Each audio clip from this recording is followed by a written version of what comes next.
There are some very angry people here in Mytholmroyd this evening. You can see the flood defences behind me that sadly remain unfinished, and this new wall, the temporary barriers and the sandbags have failed to protect this community from flooding once again. Mytholmroyd is no stranger to flooding, but it doesn't make this any less heartbreaking. It's 4 years since this Calder Valley town was last devastated by floods like many of its neighbours. This cafe is one of so many businesses and homes, a number of which are unable to get any insurance, that'll have to start again.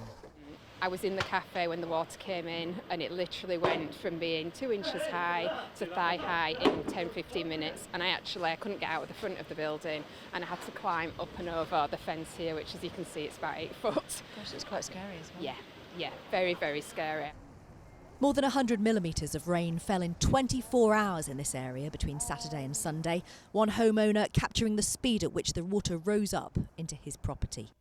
It's demolished everything in its sight pretty much. We've managed to get the settees up, with washing machine ruined, tumble dryer ruined, dishwasher ruined. Fireplaces I think will need replacing, got engineers coming out to look at them. Just devastating.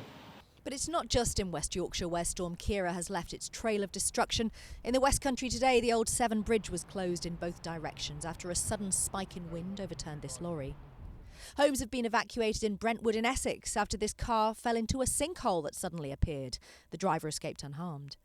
And near Tunbridge Wells, drivers had to negotiate these fallen trees, those small enough, driving underneath.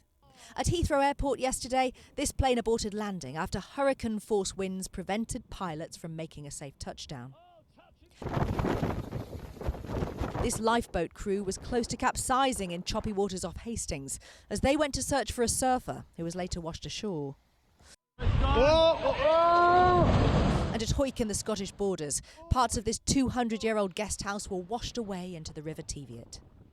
Back here in Mytholmroyd today, despite more than £30 million being spent on these flood defences after 2015, they remain unfinished, and the worst has happened again.